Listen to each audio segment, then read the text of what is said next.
Hey everyone, thanks for joining us today at Grit Machine DNA. I'm joined today by Stephen Archer. He is the chief of the Department of Fire in Lynn, Massachusetts. It is an incredible honor to have him here with us today. I'm a big fan of his. He has an incredible story. We're going to talk about that today, hopefully to inspire you. Thank you. Steve, thanks for joining us today. It's just an honor to have you here. It's a pleasure to be here. Thank you. Thanks for having me. I have been a fan of yours ever since I met you. So I'm just blessed to have you here today. And I respect you tremendously too, so it's my pleasure to be here. Thank you. Well, we're going to jump right in. Sure. So what what we do here at Grit Machine DNA is we talk about leadership values, about faith, family, perseverance to inspire people. Yep. And so the way that I like to start these conversations is, who is Steve Archer? Well, I was born in Cambridge, Massachusetts, to a family of immigrants from Barbados Island in the West Indies. And there was a pretty large West Indian contingent right in that Cambridge area, Barbadian, Jamaica, Trinidad, all in that Cambridge area. But my family moved when I was just a toddler, when we moved to Lynn, Massachusetts. My father got a job at the General Electric in Lynn. Yeah. So we moved to Lynn when I was just a wee little guy, and that's where I grew up. So I'm really kind of a Lynn kid at heart. But my wife is also from Cambridge. My wife Suzanne is she's a Barbadian also, born in Barbados, but raised in Cambridge. Yep. And she's another powerhouse. I just want to say she is great. She is my right hand. Yeah. She really is. But so we live in Lynn now, and like I said, I've been in Lynn ever since. Okay, so I'm going to ask the question again. That's good background. Sure. Who's Steve Archer? So I am a follower of the Lord Jesus Christ first and foremost. That is most essential in my life. That is. That's what motivates me. That's where my worldview is. That's where my mindset is. I'm also a father of 4. We have 4 children together, 2 boys and 2 girls. And obviously I'm a husband, and I'm a family man. I've got a large extended family of brothers and sisters, aunts, uncles, cousins, all of that. Some of them in the Cambridge area, some of them still in Barbados, and but family is what really motivates me. I love that. Yeah. Thank you, Steve. That's an awesome answer. Yeah. I want to talk a little bit about your background before we get into the hard meat here. I want to understand. Let's give the readers, the listeners, and the viewers a little background. What was Cambridge, Massachusetts like, or Lynn, Massachusetts, when you were growing up? And I'm asking, the context for the question, Steve, is, the social, cultural discussion today is that, folks like you and I, Hispanics, blacks, it's hard for us. I reject some of that because I believe in grit. I believe that America is the greatest country on the planet. But give us some context. I mean, you're the fire chief in Lynn today. That was not easy, and it took time. What was the context of the times? Yeah, I mean, you and I agree on a lot of that. That we, as people of color, we need to forge ahead no matter what the challenges that face us. And there were challenges. There's no question about that.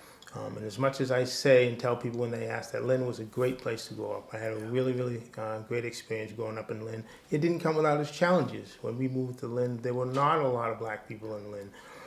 Not a lot of Hispanics in Lynn when we moved there. In fact, my sisters, who are a little bit older than me, can tell stories of they remember first moving into the neighborhood and being out in the backyard playing, and the white kids from across the fence climbing up on the fence and calling them some not so nice names. Yep. So, and I remember being in school where frequently when I was in elementary school, routinely I'd be one of 1, 2, maybe 3 at the most kids of color in that class. That was common. That was normal. So there were some challenges that came with that. White kids who just had not had a lot of exposure to black kids, and with all that comes with that. So it was challenging, but I was raised by some parents who had a really strong work ethic and who had an attitude that life is not always going to be fair. Life is going to be downright hard on you sometimes, but you forge ahead. You push through. You do what is the right thing, and you are going to succeed, and you are going to make a success of your life. And so that was kind of the ethic that we as kids were raised with, that strong West Indian ethic, which it used to be very similar to what we call the American work ethic. And we didn't let those kind of challenges hold us down or keep us down anyway. So all in all, it was a great upbringing, but not without its challenges. But I wouldn't trade it for the world. Can you talk a little bit about your parents? I mean, I assume that, and we're gonna get into this later, but I assume that the faith, the strong family values, the hard work ethic, I assume that partly came from your parents? Oh, absolutely. Can you talk a little bit about them? Oh, absolutely. Both parents, my mother and my father, were both strong, committed Christians, and they raised us that way. They grounded us in the Word of God and the things of faith and what it meant to be a man or woman of faith, not only in word but in deed. So we had that example to model our lives after. We were seeing them living out their faith. Wow. And so they passed that down to us. They passed it on to us as kids. And, it makes the difference in the world. That strong family unit, as far as I'm concerned, it's the strength of the community, it's the strength of a nation, and it's what makes the difference. And it's what we need a whole lot more of in America today, especially in communities of color. In the black community, we've seen the fracturing of the family and all that goes along with that. And it's unfortunate, but I think that's what we need to try to change in the next generation. I couldn't agree more. So let's dive in hard now. I'm going to dive in hard.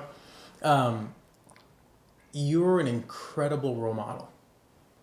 What do folks like you and I, how do we counter the culture that tells us that government is the way out for us and that in America we're victims? How do we counter that, Steve? Yeah, I think we have to hold to the things that we know are true. There are certain universal truths that just don't change. And they don't change because the times change. They don't change because ideologies change. They don't change because political parties change. We know things that make a difference for people and for the lives of people. And so individuals like you and I know we agree on this, that those notions of family value and strong work ethic, self-reliance, responsibility, personal responsibility, the kind of things that we try to pass on to our children, we know that those things are eternal. And so, especially in our communities, we need to continue to pound away on those things, send that consistent message, and counter the messages that sometimes are all too frequently out there in society and culture today, where they start talking about reliance on government, and it doesn't help us. It's not helping. In large cases, experiments that have failed. They have failed our communities for generations now. And it's going to continue to fail our generations because they just don't work. The sort of things that we have been talking about are the sort of things that work and are the strength of the community. So we just have to continue, to answer your question, to deliver the same strong, consistent method and example. Like I said, with the case of my parents, they weren't just talking this, they lived it out. If we talk it, teach it, and live it out, it can make a difference and have that impact. I love how you've twice talked about indeed and live it out, right? In other words, show it. Absolutely. Right? And Coach Dempsey had something similar to say. People don't have to believe what they say. What you say. They have to believe what you do. Right. I love that notion. Act it, people will see it. Yeah. So what defines Steve Archer? Well, to a large extent, I think what defines us, others are going to tell us what defines us. Because the person that I think I am, that I think defines me, may be different than what the people who know me the best are going to say. So I may say I'm defined by X, Y, or Z, but to really find out what the real Steve Archer is, you've got to go and talk to the people who know me best, the people who I live with, who I rub shoulders with on a daily basis. Those are the people who are going to say, well, Steve Archer was defined by whatever. I would like people to say that I am defined by, I am first and foremost, as I said at the outset, a follower of the Lord Jesus Christ. And that means living that out day in and day out. At the at the end of my time here, Yeah. what I want my epitaph to say. Mhm. That's what I wanted to Mhm. say. Steve Archer was a follower of the Yep. Lord Jesus Christ, and he lived that out. Wow. And if I do that, then that's what I've been Yeah. defined by. I've done well. That's Yeah. you know, I had the privilege of speaking at my mother's funeral. She passed away in 2014, and I had the privilege of speaking at her funeral, and I quoted that passage from 2 Timothy, where it says that, and I spoke as if I was speaking to her, even as she's in that casket. I said, Mom, you have kept the faith, you have finished your race. You know, that's how I want my life to be remembered. I want to be defined at the end of time as someone who has kept the faith, who has finished his race. Yeah. And so that's how I'd like to be defined. But as I said, others are going to write our epitaph. We don't write it, somebody else does. Okay, so let's dig into that. Let's talk about faith. Who or what has defined your faith, your belief in Jesus Christ? I mean, we'll get into, Judeo-Christian, our we're both followers of Jesus Christ, but something or someone got us here. Yeah. How did that happen? Yeah. Well, at some point we have to own this faith that we speak about on our own. As we've been talking about, our parents deliver it to us. They bring us up in the things of the faith when we're little children. They sit down, they read the Bible stories to us, and they talk to us, and they say, Jesus loves me, this I know. That's right. For all the Bible. They inculcate that in us as little children. But then as we come of age, at some point, we have to grab hold of this faith and make it our own. Yeah. If we don't do that, if we haven't grabbed hold of it and determined to make it our own, then, we are subject to the winds of the world. We may go to the left, we may go to the right, Totally agree. where the Bible calls us to charge straight ahead, to follow the narrow path, as it said. So that's something I did for myself at one point. My parents set me on a really good path, gave me the teachings, gave me the foundation. But as a young man at 24 years old, I determined for myself, this is the path that I'm going to work, that I'm going to walk. This is the life that I want to live. And it changed everything for me from that day, from the point that I determined in my mind that this is the way that I want to walk, that I am going to hold on to this faith that was delivered to me and make it my own. And so I think that that's something that all of us as men and women, at some point we've got to decide, how am I going to walk? Yeah. Yeah. Steve, there is, I truly believe that there is a battle for the soul of America. I really believe that. I agree. And, we're here as two men sitting, having this conversation. What I want to push on a bit is two related topics. The first one is there are certain values, Judeo-Christian values that for a long time were instilled in the schools, in our places of worship. It seems as though the more we move away from those, the more chaotic and the more I'm going to call it foundationless. Life seems to be.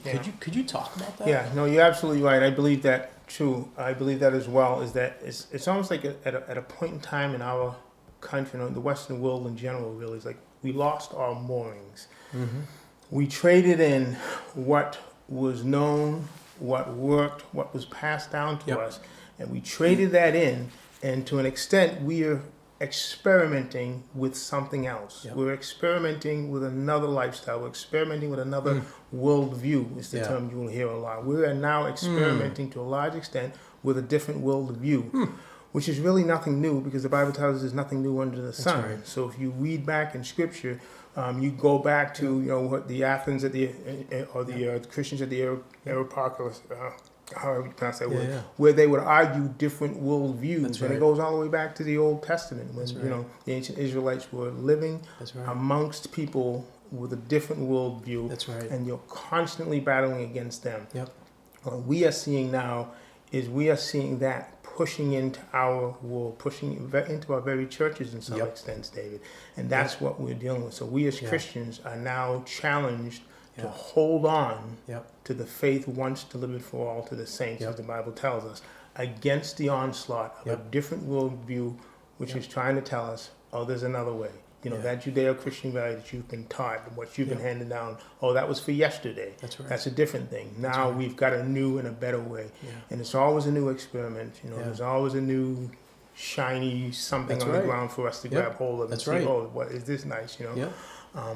But that, you know, the pearl of great price that was delivered to us, it's still good. It's still solid. It's still going to take us through. But we have to determine in our minds to hold on to that. And we need leaders to consistently deliver that message. Men like yourself are going to be in the vanguard as this battle goes on, as this culture war continues. You are going to be in the vanguard of consistently delivering that message to a culture that wants to grab hold of what their tickling ears want to hear. And you've got to be ready. We've got to be ready to explain why we are holding on to this faith that was once delivered to us. Wow, I received that, Steve. Thank you. I want to ask a related question because I totally agree with that perspective. You know, one of the things that really propelled me to start these series, to write the book, is what I perceive to be an assault on men, an assault on my two young sons. And so, and as we know from the Bible, you know, typically, not typically, but the man is the head of the household. Right. And so from my point of view, culture, or what I love that phrase, the New World View, which is a new, but this culture is sort of attacking men. And so I wanted to stand against that and say, well, no, time out. The Bible tells us that we are the head of the household. We have a role to play, an important role. Could you talk a little bit about that attack? Yeah, you're right. It's all part of a whole. It's all part of a whole different mindset that is attacking everything that we hold near and dear. The assault on the family, the attempt to tear down the traditional family as we know it and redefine family. I mean, our culture today openly uses terms like redefine family. In a past generation, when we were under cultural assault, they wouldn't talk so much about redefining family. In essence, that's what they were doing, but they wouldn't call it that. Today, openly, we are told that we can redefine family in a whole new definition of what family is. And one of the strategies of attacking their family is to make it seem as if the man as the leader of the household is superfluous. He can be there or he can not be there. It doesn't really matter. And it makes no real difference. Where you, as I know, and studies will show, you do not have the man in the home, all of the other negative consequences that typically come from that are because the man is not there in the home. And it's not a knock on, you know, single mothers who are doing their best to raise children alone. Some and many of them doing a fantastic job. It's not a knock on them. But what we have to acknowledge and come to terms with is that the ideal for raising children in any society and for a healthy culture, a healthy society, is to have that male role model along with the mother raising those children. You take that out of the picture, you change that equation, and you are going to have negative consequences of it. And we see it now, you know, with the crime and the drugs and the broken homes and dropout rate and teen pregnancy rate. Question. All of those things go along with removing that male father figurehead from the family. No question. But it's part of it's a big part of the challenge that you and I are facing. No question. You know, it's funny. I was asked a while back at a panel. This is going back like 10 years ago in Boston. I was at a panel and I was asked what was some of the things that helped propel your career, etc. And I said, well, I'm going to start first with one of the things I noticed early on in high school. I noticed that I had two parents, and I noticed that of the 13 guys that I hung around with, all but one were Hispanic and black. 3 of us had two parents who lived in the home, and the rest, the other 10, didn't. And half of the other 10 were not in a good place. And then the other half had some issues. And what I told him was, I noticed that, whoa, I was blessed to have two parents, But I also understood that there were some serious issues with these 10, and I wanted to understand what was the root cause. Yeah. And sure enough, the fathers were not home. The fathers were not home. And so I love your perspective, because from my point of view, to your point, look, women are critical. My mother's, has been a pillar to our family. My grandmothers were pillars to our families. But at the same time, I've noticed that, at least in my traditional upbringing, traditional Puerto Rican upbringing, American upbringing here, my father was present. My grandfather was very present in our home. And they worked. And they showed us, look, this is how you treat women. You got to get educated, etc. And if you think of it, if you think about an example of yourself and those friends you grew up with, and thinking the difference that had in your upbringing, just imagine the impact that your father had on you, or I think for myself, the impact my dad had on me, and to remove that from the equation. If that role is not filled with somebody else, with another strong male figure, which too often is just lacking, is just not there in our community, just think the different your life, the way your life would have turned out if your father's removed from the equation. And that's what we're seeing by and large in our society now. And the numbers, David, are absolutely staggering. It is a crisis. If you think that if you realize that in the black community, we are now closing in on 80% of children born in the black community are born into a household where their mother is not married to the father. So 80% of these kids are spending at least some time in their childhood without a father figure in the home. That, if you ask me, the biggest challenge that we face in America today, I'm not going to tell you the biggest challenge we face in America today is the economy. I'm not going to tell you it's international relations. I'm not going to tell you it's climate change. I'm not going to tell you it's any. If you ask me what the biggest challenge we are facing in America today, I'm going to tell you it's a crisis of fatherlessness. We've got a crisis of broken homes in this country. And if we don't fix it, if we don't deal with it, I don't know what the repercussions are. But they're not going to be good, because it is critical to a healthy, well-structured society that you have intact two-parent homes.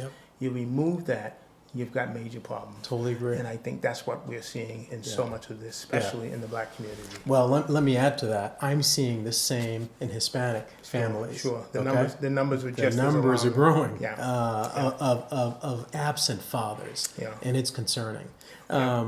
So I want to ask a little bit about your siblings, because my siblings are a blessing to me. We've all done pretty well for ourselves, despite some obstacles and challenges, and I know you've done the same. So I want to ask a little bit about your siblings. How many, and what have they generally done in terms of careers? I'm very proud of all of my siblings. I grew up in a family of 10 kids. We had a sister that died very young. I was too young to remember her. And then I had a brother. We lost a brother in an accident when I was 21. So there were 8 of us now, 4 boys and 4 girls. We've always been close. In fact, since the death of my father died when I was just 15. And some of the others obviously were older, but we drew closer since the death of my father. And so we are a very, very close-knit family, and we cheer each other on. We're each other's biggest supporters. We encourage one another, and so we're all doing well. Some of us doing really well in our fields of endeavor. I've got a brother who's a fire chief in the next community over. I've got a sister who's a chief probation officer, and in Salem District Court. And so we're all doing very well, whether it be in our fields of endeavor or raising our families, or just generally being a positive influence in the community, in our sphere of influence. So I'm proud of all of my siblings, and I think our parents would be very, very proud of the children they've raised and how we're doing. So we're blessed. I wanted to get that out there, because I am very familiar with the family and the reputation. You guys are incredible. We're blessed. Thank you. So let's talk a little bit about challenges. We're going to get into leadership next, but I want to talk first about challenges. What was the greatest challenge in your life, Steve? I would say, I mentioned something just now about when my father died, and I would say probably the death of my father was a huge challenge to me. I was only 15 when he died, and even though I was, I had my rebelliousness, and obviously I didn't see eye to eye with everything my dad, and I thought he was old-fashioned and out of touch with the ways of the world, like so many kids at that age do. But obviously there was something in his example that resonated with me, because I'll tell you, David, the day my father died, I remember thinking clearly to myself, he had so much left to teach me that I'm not going to get now. Wow. And this is a 15-year-old kid coming to realize that at the death of his father. So clearly he had an impact on me, and I knew that this was going to be a challenge, getting through without my dad. And, I think about the struggles with my mom now, having to, raise myself, the younger ones, and also, continue the household. Yep. And, but as I said before, we pulled together as a family. Yeah. We got through prayer and close-knit family, and that's how we overcame. We overcame by the family really pulling together. So that was a big challenge for me. I mean, I've had other challenges in my life that were, times of difficulty and struggle. I had an extended period of unemployment one time, which just, as a young man, I was a new believer at the time. It just challenged me to the core. Because as a man, we are supposed to be the breadwinners. We're supposed to we provide. And here I am, I can't even provide for myself. I'm really struggling, not knowing when, regular employment is going to come along again. But God was teaching me a lot of things through that. He was teaching me that my reliance was really on Him. It was not going to happen through my own gifts, my own abilities, my own talents. It's not about that at all. It was going to be about Him. And so He was teaching me through that, and He also brought Suzanne into my life at that period of time, which was an amazing thing, because obviously, He was teaching me that she renewed my self-confidence. So the Lord used her to help renew my self-confidence. Because obviously, she wasn't with me because of my money, because clearly I didn't have it. I didn't have a job, so it wasn't that. But she saw something in me. She's been my biggest supporter all along. And that's kind of how I got through that challenge. So I've noticed that every time the Lord allows a challenge in our life, and as believers, it is allowed. These things are not happening by accident in our lives. They're there for a reason. And I've noticed that God always provides a way out. No question. And He teaches us a lesson if we are spiritually discerning enough to pay attention to what He's teaching. And so He's taught me a lot through some of those lessons just like that. Yeah. Well, you talk about lessons, but you also talked about a partner that God introduced into your life. Oh, yeah.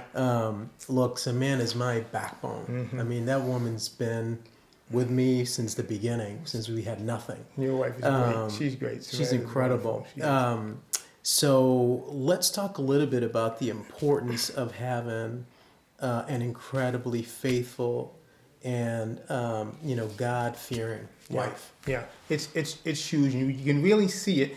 Any believer who's walked with God for a while and walked with God in relationship with a spouse can see how God typically uses us as a team. He usually pairs us together for His greater good and His greater purposes. And it is phenomenal. When I'm weak, she's strong and she brings me back up. When she is weak, I am there and I bring her back up. And together, we do things that we could never do. And I say to my wife all the time, I says, if you only knew the power you had over me, I said, you have no idea the amount of, because she can, and when you think about it, I mean, she can build you up, or she could crush you with a word. We as men, we think we're so strong and tough, but a lot of times we are, we're fragile little boys inside sometimes. And we need that encouragement. My wife giving me a word of encouragement sometimes is all I need to get through a really, really difficult day. I think back about when we were first dating.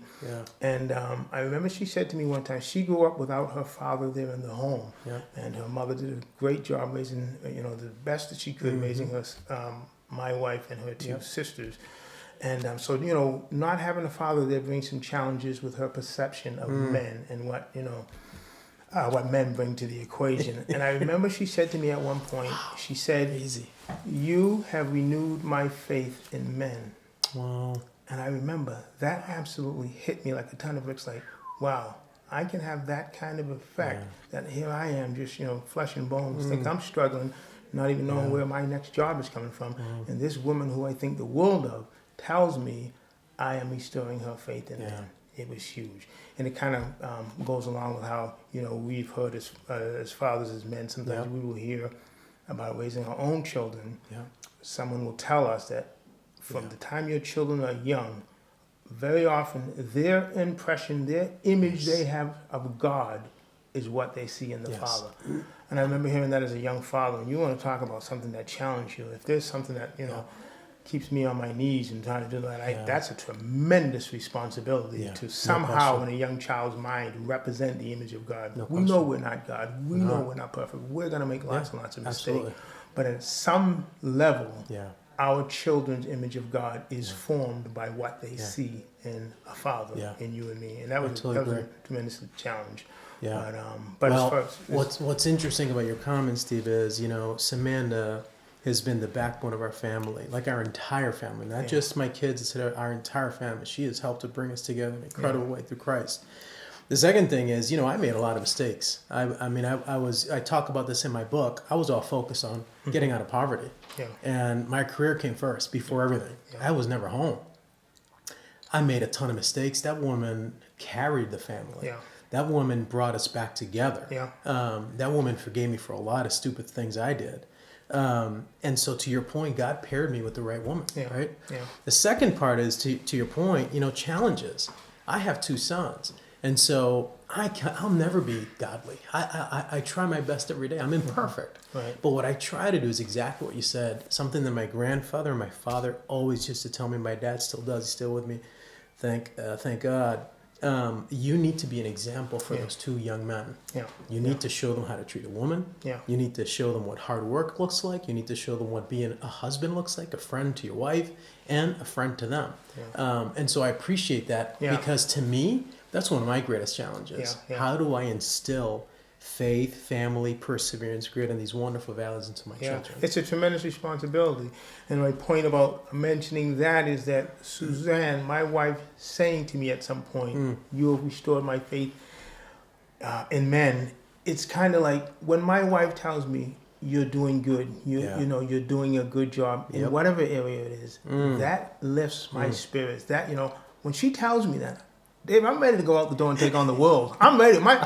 Suzanne says, I got this. I'm doing good. I'm good. But that's the kind of strength that comes from the pairing when God puts a man and a woman together. And no question. It's a powerful thing. Totally agree with you. All right, we're going to pivot a little bit. Let's talk about your career.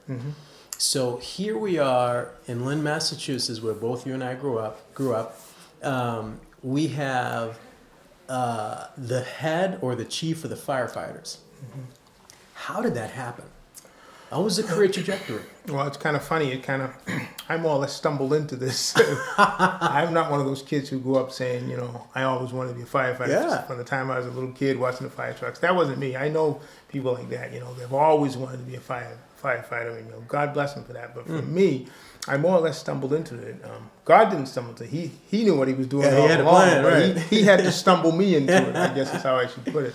But I was an electrician, working as a journeyman electrician, making good money as a young single guy, as with a journeyman's license in my pocket. And this is after my point of unemployment.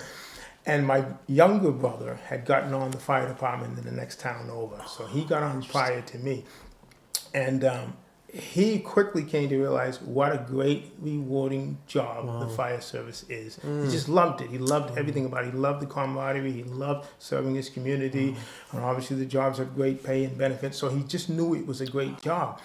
And so he was the one that encouraged me to, hey, you know what, you need to consider taking the test for civil service for firefighter. And I was like, why do I want to do that for? I got a job. I'm making good money. I don't really need that. I don't know.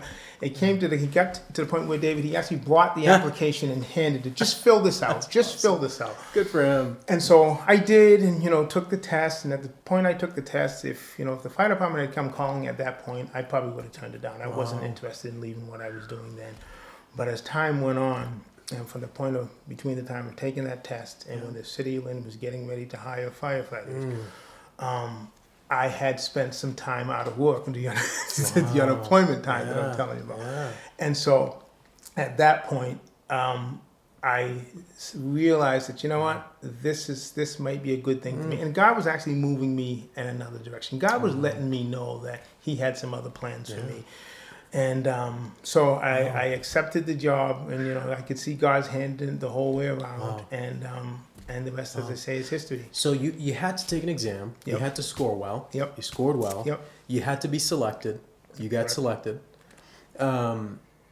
How did the track to becoming the chief happen? I mean, did you think about that? Was it something you were like working toward? No, I can't say that. I mean, from the time earliest when I got on the job and realized that I really did love this job and there were opportunities for advancement and promotion there. I decided I'd go ahead and study and try to prepare myself for the lieutenant's test, and I did well on that, and I have to get promoted to lieutenant, and then on the captain's test, and then the district chief. But I can honestly say to you, David, I don't think along that path anywhere there was a time where I say to myself, I'm shooting to be chief of this department. It just seemed like a long shot to me, because only one individual gets to be chief at a time, and the stuff really has to go right for you to get this. So I don't think I was really looking at that.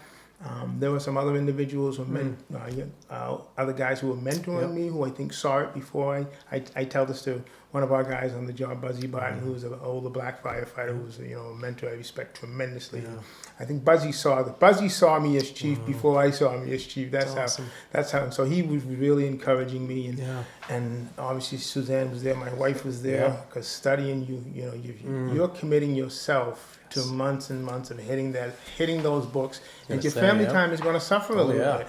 But she really stepped in. She stepped up. She took care of the home front. She knew what I was aiming for, and she was a tremendous support there, so I could put the time in that I needed to. And things just kind of fell in place, and I could just see God's hand. He knew what He was doing. He was preparing the way, and He made it possible for me to sit where I sit now. Well, it's funny how you had your upbringing, your faith, your family, your support system. Something that some people miss is the support system.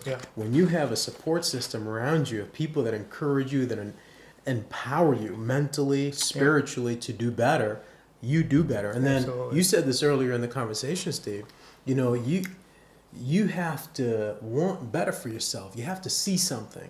And I love how all those factors have come together in your trajectory. Yeah, you kind of do. You kind of have to see yourself being able to accomplish something. You have to see yourself in greater roles of greater responsibilities. Honestly, you have to visualize it, and some, without getting too new agey on it. Life coaches will talk to you about visualization. They do this with athletes. If you are gonna win this 55 meter, you've got to see yourself ahead at the end of this race. If you're not going to run that way, don't even bother running the race. They tell you, see yourself vision. And so there is some of that you have to see yourself being able to accomplish. And like you said, supporters, those people who are there for us, who have our back, they're the ones that keep encouraging us that, you can do this, you can do this, and like we've been talking about, it's my wife for me and other senior firefighters like Buzzy Barton, guys that were there, who are encouraging me. They let me know that you can do this. You can do this. Let's talk about leadership. This word gets thrown around like water. It does. What is leadership? Well, leadership basically is, to use John Maxwell. I think it's John Maxwell defines it. It's influence. Leadership is influence. Leadership is about being able to influence those around you in a positive direction. So a leader is someone who captures a vision or a goal, and he or she encourages those around them to pursue this goal as well. And it requires focus. It requires, our pastor says all the time, one of his favorite mantras is, keep the main thing the main thing.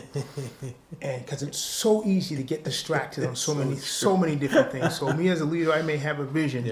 Like for our department, our mission statement is compassion, professionalism, and service. I had that imprinted at the bottom of all of our letterhead. Compassion, professionalism, and service.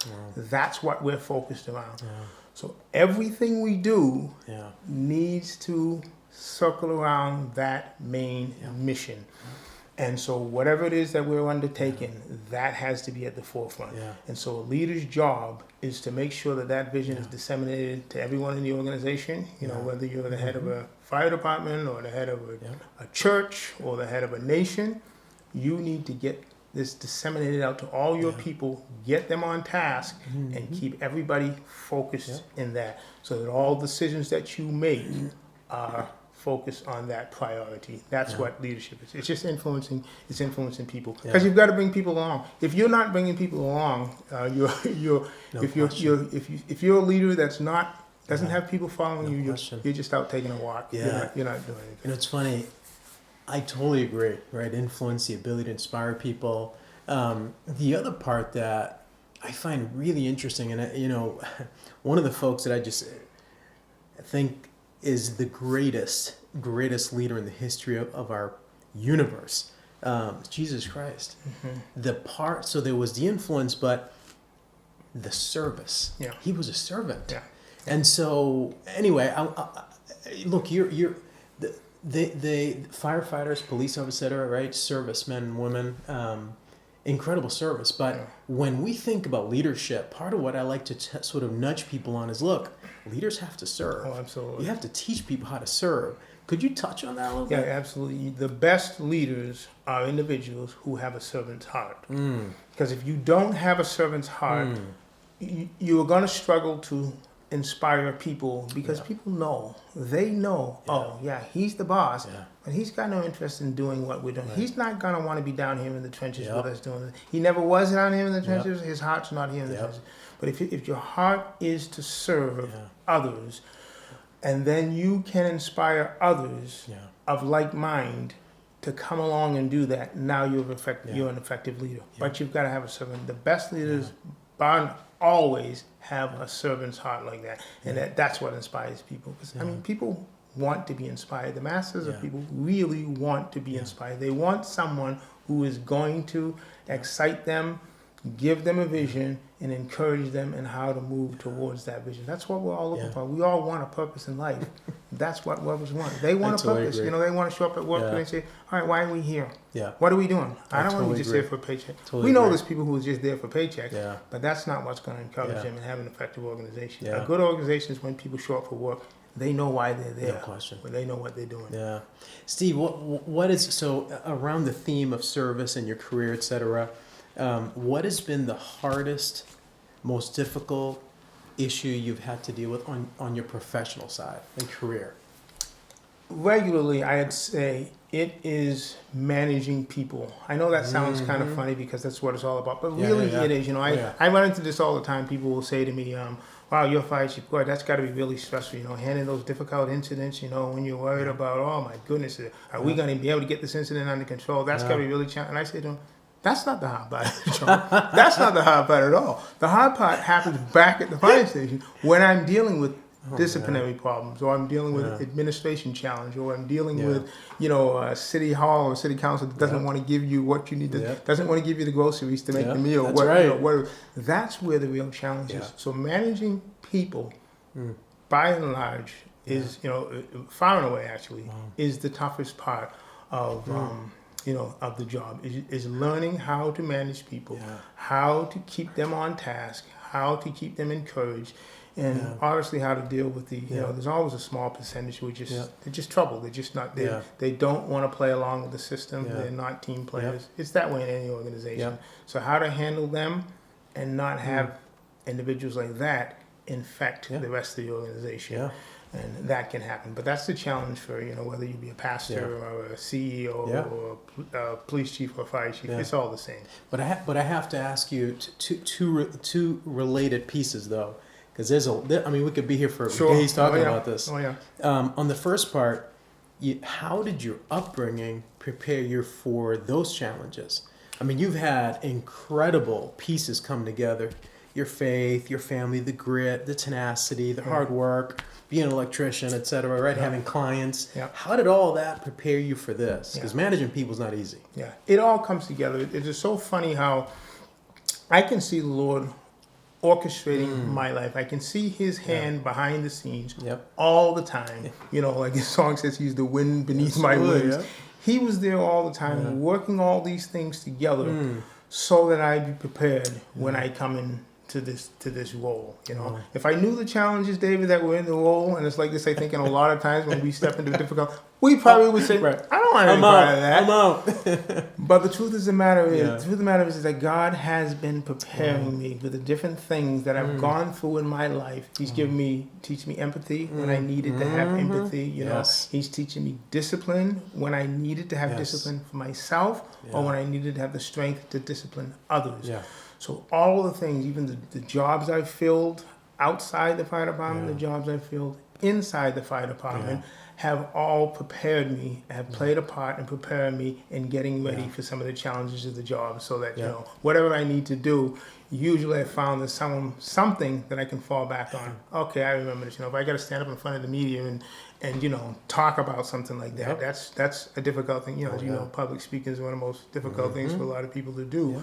But stuff I did in the past, God was preparing me. You know, I remember I did a PIO role. I was a public information officer for the city, and it came into play even as taking the test. There was an assessment center to make fire chief, and one of the exercises in the assessment center was you had to you essentially were a public information officer in front of a city council, explaining a really bad incident in front of the department. And I'm like, I got this. This is what I do. So, and you know, and then it plays out in the real world now, doing it as well. So I can see. The point is, I can see all the different things, experiences I've had, challenges I've had, difficulties and struggles. I can clearly see how God uses all these things to prepare us for what's coming. And I say this to my kids all the time. You know, when I'm encouraging them, they're going through a difficult time and challenge in their life. I said, don't forget, don't neglect the importance of what you're dealing with right now. God is preparing you for something you're going to deal with in the future, or He's preparing you to encourage somebody else who's going to go through what you're going through right now. So I encourage them all the time. Don't neglect the importance of that. So and that's how God works. That's the God we serve. He's like that. No question. So you know, as a follow up to that, I'm having a lot of conversations with my sons and my nieces and nephews about discipline and personal responsibility. Another theme that I tackle in my book is self-reliance, personal responsibility. And you mentioned the word discipline, Steve, and it prompted me to ask about today's youth, etc. You know, one of the challenges that I have as an employer is having responsible people that are very disciplined, and frankly accountable for their work. Not easy to find. No, it's not. So what's the root cause, and how do we address it? Well, unfortunately, discipline is almost seen as a dirty word in our culture today. You know, we have now, especially with the younger generation, I don't want to say we're coddling them, but we're coddling them to a large extent. You hear the term now today's snowflakes. If we made everything so comfortable for them that they are not supposed to be even microaggressed at any way, we are not nothing difficult is supposed to come into their lives. We're not supposed to say anything that's going to harm their fragile self-esteem. We're not supposed to do anything that's going to knock them down at all. And that's just not the real world. The real world says you need to begin to practice incrementally from the time you're young to discipline yourself to deal with what you're going to deal with. We don't expect as much from the younger kids, but as they get older, they need to begin to prepare to start disciplining yourself. You know, at some point, you know, when your children are little, we tell them what time to get up in the morning to get to school. We put their socks on, we put their coat on, we zip their little coat. Then they get a little older, we expect them to put it on. We tell them what time to get up, we expect them to put it on themselves. Then they get up a little bit older, then we tell them what time to go to breakfast and what time, and we take them out to the bus stop. As they get older, we expect them to do that on their own. Now they're putting their socks on by themselves. They're getting breakfast by themselves. They're putting the coat on by themselves. They're getting to the door by themselves. What are we doing? We are teaching them self-discipline so that they are ready to face life's challenges on their own. And it's always that way. If we are going to be grooming successful, self-reliant young people who are going to grow into self-reliant men and women, we have to teach and instill in them discipline. No question. But unfortunately, to a large extent in our society, it's one of the things that's being pushed aside. Like we've got to coddle them. We've got to we need to teach them. And sometimes it takes tough love, as I'm sure you're discovering with your own kids and with your nieces and nephews. Sometimes it teaches self-love where we're saying to them, well, I let you know what the expectations Yep. were and what was supposed to happen. Yep. You didn't do it, so guess what? Yep. You're going to have to deal with the consequences Exactly. now. That's Yep. teaching them Exactly. responsibility. No question. We have to do that. Yeah, no question. One of the toughest lessons that I ever learned was from my father. To your point, right? Discipline Yep. and accountability. Yep. I won't get into the details, but suffice it to say that I stole something from him. I stole $20 from him, figuring he wouldn't find out. He used to keep this piggy bank of Yep. coins, Mm-hmm. and he found out. Mm-hmm. And he asked me, "Hey, you taking money from here?" And I'm sweating. I'm like, "Oh, not me." And I'll never forget the words he said. He said, "I don't think I'll ever trust her again." It destroyed me for weeks. Yeah. But you know what it did? It taught me never to steal. Yeah. It taught me to always tell him the truth. Yeah. Always. Lesson learned. And it taught me I need to now be a better person. Yeah. Lesson learned. Absolutely, Yeah. right? Yeah. These are lessons you have to learn for Yep. discipline, responsibility, accountability. Yeah. So I'm with you 100%. Steve, I'm thinking about perspective now, because a lot of the folks, my wife Samantha says this all the time, but came here from Dominican Republic when she was 15, folks need perspective, right? Yep. This is the greatest country on the planet. If they want to complain, go to Dominican Republic, and they come back. Let's hear the complaint when they come back. So one of the questions that I want to ask you about perspective is, how do you, from the perspective of discipline, self-reliance, responsibility, how do you, in your position, because you have to be, you're the fire chief, you're a very public figure, you play a huge role in this city. How do you give young people perspective today? In some ways we glorified ghetto culture, and here we have an individual who wears a beautiful outfit, a uniform, who's leading hundreds of men and women. How do we give kids perspective about what's possible? How do we do that? Well, I recognize that in some ways, just me being there is being a role model to these kids, to younger kids, especially younger kids of color in the community, is letting them know that this is a possibility to them. Because we identify with people who look like us. This is just human nature. Just sometimes it's harder for me to say to identify with an older white man as opposed to an older man who looks a lot more than me. Not that everybody doesn't have something to offer to us, but it's easier for kids of color to identify with me because I look like them. And so I understand and recognize that all the time, that I am playing that role, whether or not I want to do it. Some people don't like that responsibility, but it is. I remember I forget who the athlete was who says, it was a basketball player, and he says, I'm not a role model, I play basketball. Charles Barkley, I think it was Barkley. I think you're right. And I want to scream at the TV, you're a role model whether you know it or not, whether you like it or not. Absolutely. You can be a positive role model or you can be a negative role model, but you are a role model. There's nothing you can do about it. You're a public figure, you're a role model. Or even if you're in your community, you're a role model. You can be a role model for good, you can be a role model for bad. So I recognize that I do play that role. I am a role model. And I am giving them another perspective just by my being there of what they can do, of what they can accomplish. And that keeps me honest, because it keeps me remembering that I better do good. I've got to do my job, do it well, hold myself with respect. Otherwise, I could potentially be a negative role model to them. And back to the thing we said about the image of God for our children. One of the most humbling things is realizing that I could potentially be a negative role model for someone in the community, and I don't want to be that. So, it is the understanding the role model, mentoring position, opportunity that I have is at the forefront of my mind all the time. So, Steve, the next question that I want to ask is, here's Steve Archer, the fire chief in Lynn. Incredible family, incredible journey. And then you go back to a high school and speak to a stadium full of kids. What's the message? I think the message I would give them is to live their lives on purpose, to find out what their purpose is in life, why they are here, and work towards that. Keep that always focused as the center of their thought process. We as believers, we come to understand that we are here for God. That's why we're here. One of my favorite books is The Purpose-Driven Life by Rick Warren. Yeah. And I think it's the very first line in the book. He says, it's not about you. He says, which is, that's counterintuitive to everything we do as a society today, where it's all about me. But the reality is, for we as believers anyways, is that we are here to glorify God. That's my purpose. So whatever path I choose in life, whatever I decide to do, it needs to keep that as the focus. But even for children, let's say for young people who are not believers, if they have a purpose in life, if they know what their mission, their vision, their goals are, that's going to keep them on track. And so that's one of the things I say when I talk to young people is I say, set aside a mission, set aside a goal. So this is what I'm working towards.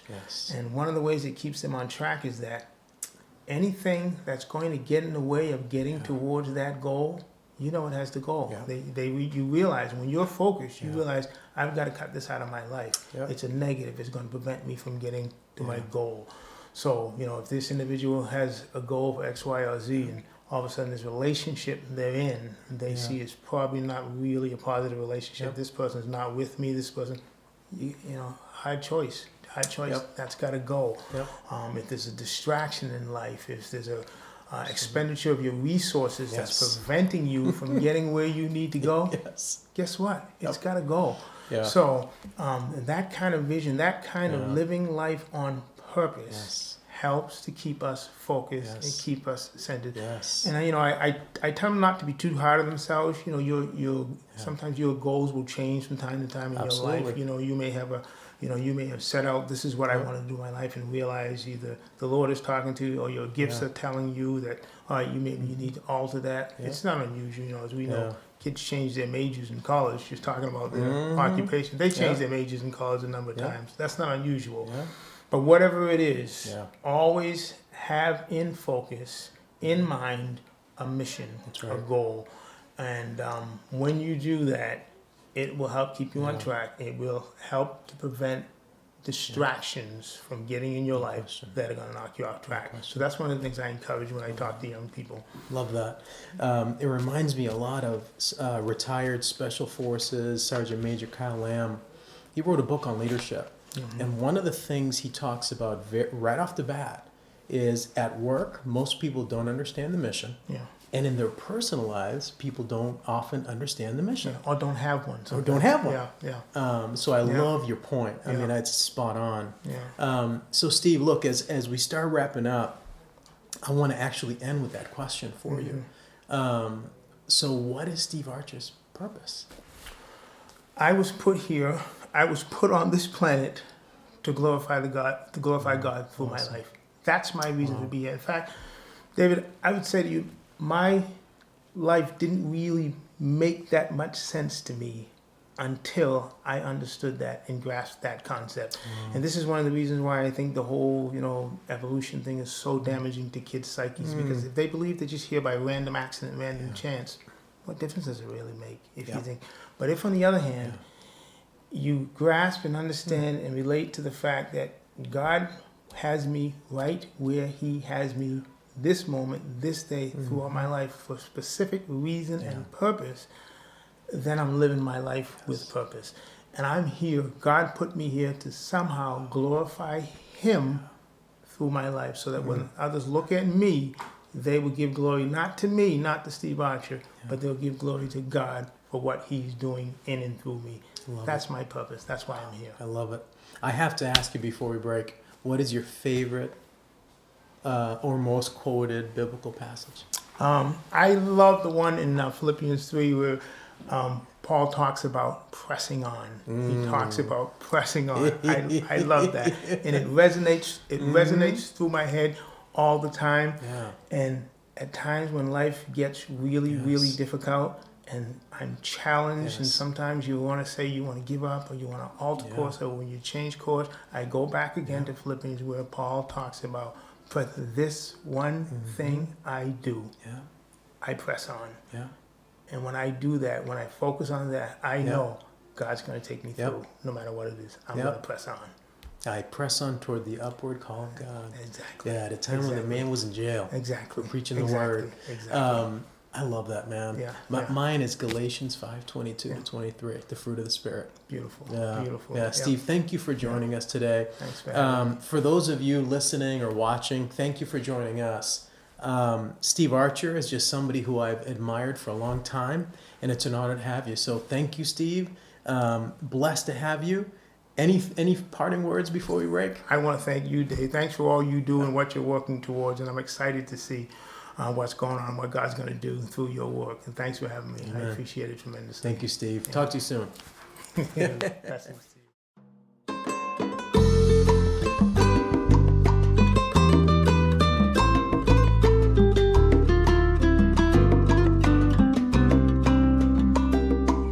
Si vives día a día en un abismo de dolor y buscas solución a tus problemas, busca del Señor y sigue su camino y pronto nacerá la paz en tu corazón.